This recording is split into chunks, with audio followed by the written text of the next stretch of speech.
Magandang araw sa atin lahat mga treasure hunter dito sa Pilipinas. At meron naman ako ipapakita sa inyo mga katiits na bagong site. Nag-explore ako ngayon. Andito ako sa isang parang ginawa ito dati na pastuhan ng mga baka mga katiits. Pero ngayon wala kaming nakitang mga baka dito sa area. Yan. Medyo madamo na. Dati itong pastuhan mga katiits. At ito yung maliit na sapa. At alam naman natin, lagi kong tinuturo mga katiits sa aking mga vlog, na ang mga maliliit na sapa, yan ay ginagawang markers ng mga Hapon dito sa Pilipinas mga katiits. Kaya yan ang dapat ating tingnan dito sa paghahanap ng mga kayamanan mga katiits na nilibing ng mga Hapon dito sa Pilipinas. At ito, kung makikita natin, hindi ito ordinaryong bato mga katiits. Hindi lahat ng mga treasure hunter ay may alam nito. Yan. Ito ay volcanic rock. Yan mga katiits. Hindi ito ordinaryong bato. Sadyang ginawa ito ng mga Japanese Imperial Army para magsilbing mga palatandaan sa lugar. Yan mga katiits. Maraming butas. Yan ay volcanic rock. Yan ang pinaka unang palatandaan ng mga Hapon dito sa amin sa Bukidnon. Bawat site mayroong ganyan mga katiits. Sadyang ginawa yan ng mga Hapon, kaya maraming butas yan. Actually hindi talaga galing yan sa mga bulkan mga katiits. Nang dahil yan sa mga nilagay ng mga Hapon na pangpatunaw ng mga bato. Kaya noong tumigas muli ay nagka-bubbles mga katiits, at ito ang naging resulta. Yan, maraming mga butas-butas. Mga pino na mga butas mga katiits. Hindi yan ordinaryong bato, sadyang ginawa. At dito, meron tayong makikita na solidong bato mga katiits. Yan. Iba ang texture dito sa ibaba. Iba ang texture din sa ibabaw. Kaya hindi yan natural na bato mga katiits. At ngayon, papakita ko sa inyo ang sign na ginagamit nila dito. Ito mga katiits, ito yung arrow na one side lang. Yan. Ang direksyon na kukunan natin doon banda mga katiits. Yan. Diyan banda. Hindi kasi ako nakadala ng kompas ngayon. Diyan. Merong bato diyan na ipapakita ko sa inyo na merong counter sign dito. Yan ang arrow. One-sided arrow mga katiits. At kung makapansin natin, merong mga hindi masyadong klaro na mga lines dito na malalaki mga katiits. Possible, ilagay natin mga 5 meters. Yan, galing dyan. Yan ang meaning dito. Pointing 5 meters mga katiits. Patungo dyan. May bato dyan. At dito, merong nakaganyan mga katiits. Letter C na merong butas dito na mababaw lang. Ang meaning niyan mga katiits, treasure under the big rock. Ang mga treasure na nakalibing dito mga katiits, possible merong mga bato na tinakip. Yan. Mag-remap tayo. Ito yung arrow dito nakaturo. Dito mga katiits, meron tayong makikita na triangulation of holes dito. Parang volcanic din mga katiits. Yan ang texture ng bato. At dito sa ibabaw na bahagi, ito ang kakaiba. Yan mga katiits. Yan. Sadyang ginawa ito mga katiits. Ito ang pinapoint ng napakalaking bato na yan. Yan mga katiits. Na merong one side arrow dito, patungo dito. Merong 4 na butas mga katiits. Yan, isa. dalawa, tatlo, at meron sa gitna.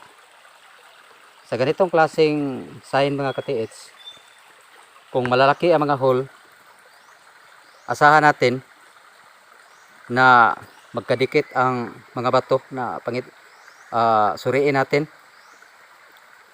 ating tingnan. Pero sa ganitong setup mga katiits, kikita natin maliliit ang mga hole. Yan. Dito. Yan. Nature mga katiits.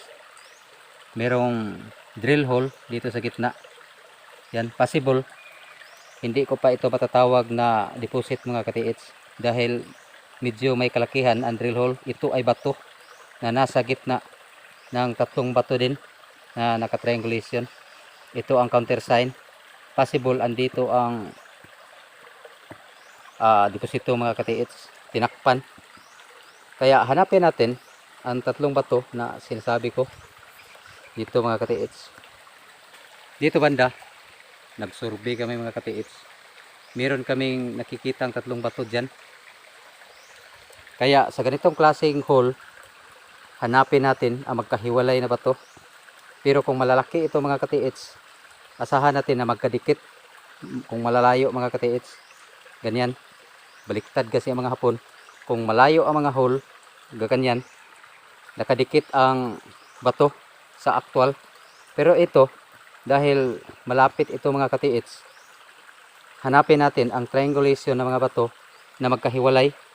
Medyo nasa mga 2 meters ang layo sa isa't isa mga katiits. Yan.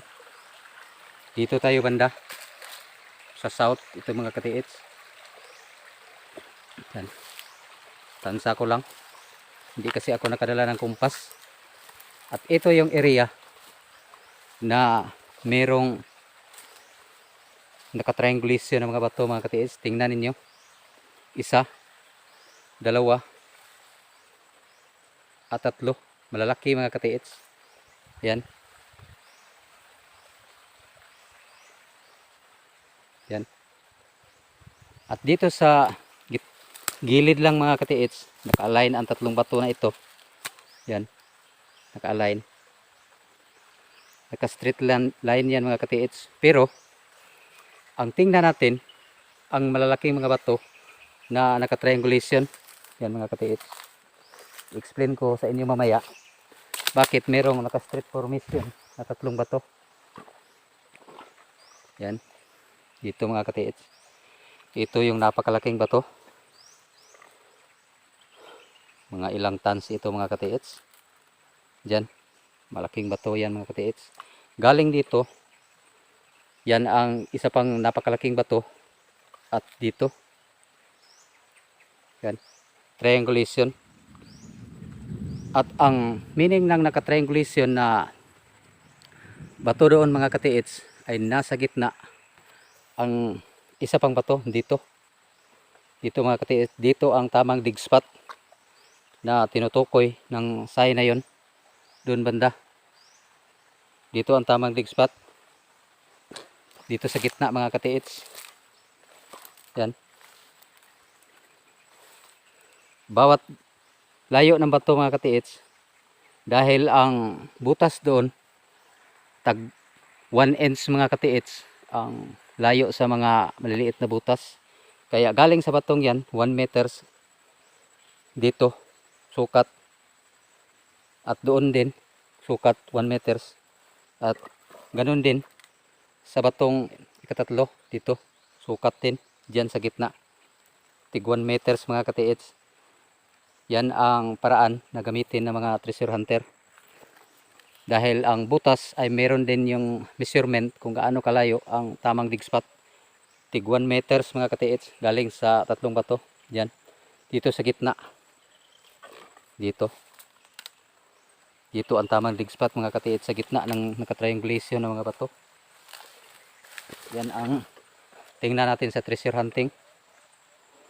Ito mga katiits, explain ko sa inyo ng maayos. Naka-triangulation kaganyan dito. At yang isa na nasa gitna mga katiits, dito sa gitna ng dalawang bato, naka straight alignment mga katiits dito. Dito tayo. Naka-straight alignment dyan. Dito ang isa. At doon ang ikatatlo mga katiits. Yan. 4 sila lahat. Ito ang nasa gitna. Ito ang merong sign na letter T na hindi masyadong mataas dito mga katiits. Ang letter T na ganito, hindi ito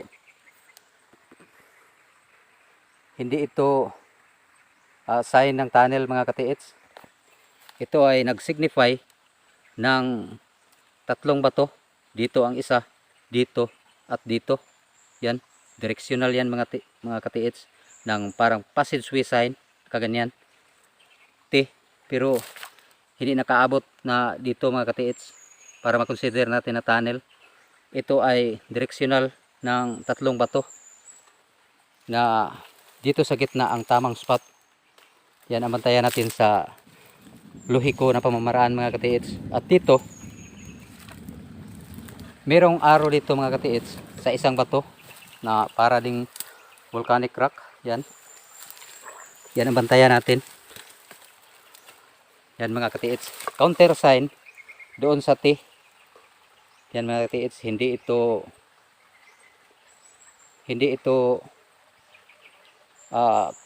tunnel sign. Yan, merong hole dito sa ibabaw na nagpapahiwatig ng bato mga katiits, na merong nakaukit na letter T, kaganyan. Dito naka-arrow, one side lang din mga katiits, pero ang pinagtaka namin, merong 3 butas na naka-align, kaya pointing sa 3 bato na naka-align mga katiits na merong letter T na nakaukit.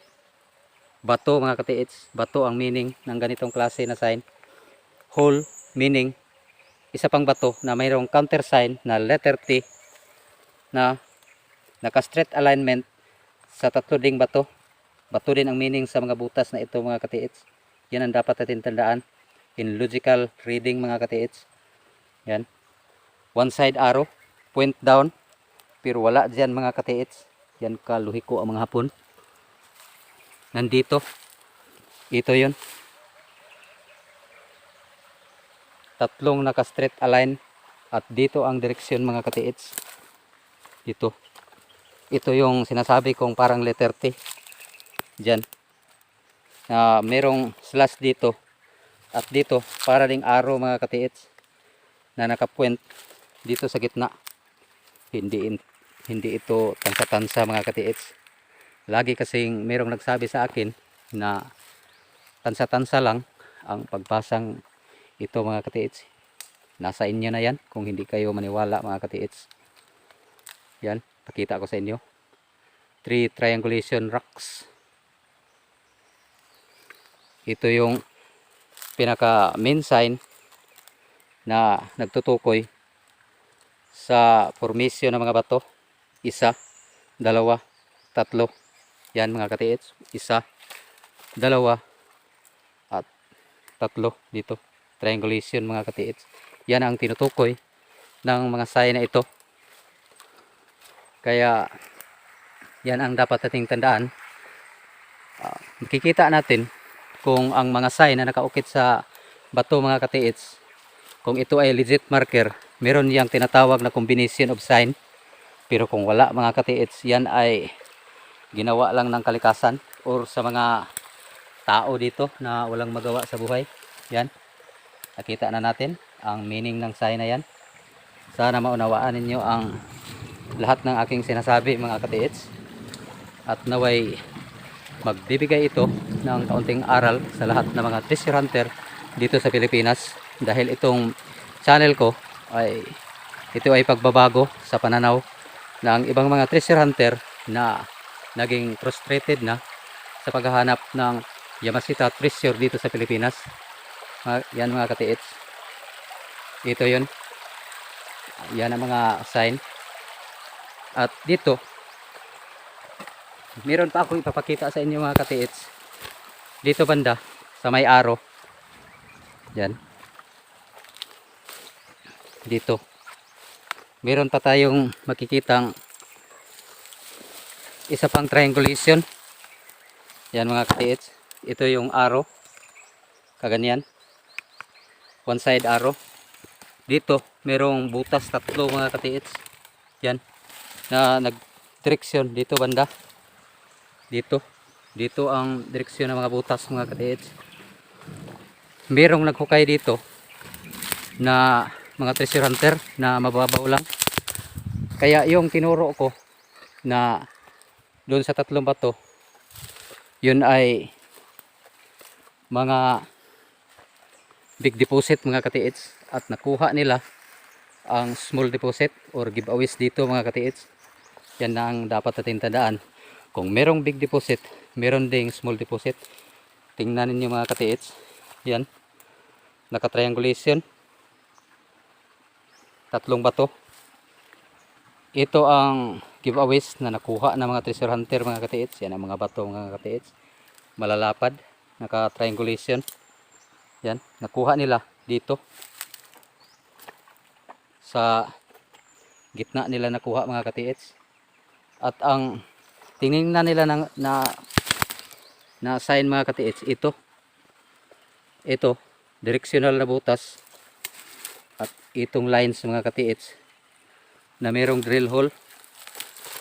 Yan ay nagpapahiwatig ng deposito mga katiits. Yan mga katiits, merong lines na merong drill hole dito. Yan ay nagpapahiwatig ng giveaways mga katiits. Yan ang lagi nating tandaan. At itong hole na ito, directional dito sa tatlong bato. Diyan mga katiits. Nakuha ito mga katiits. Mababaw lang. Nasa mga baywang siguro mga katiits ang lalim nito. Yan na klase na sign. Yan. At merong lines dito.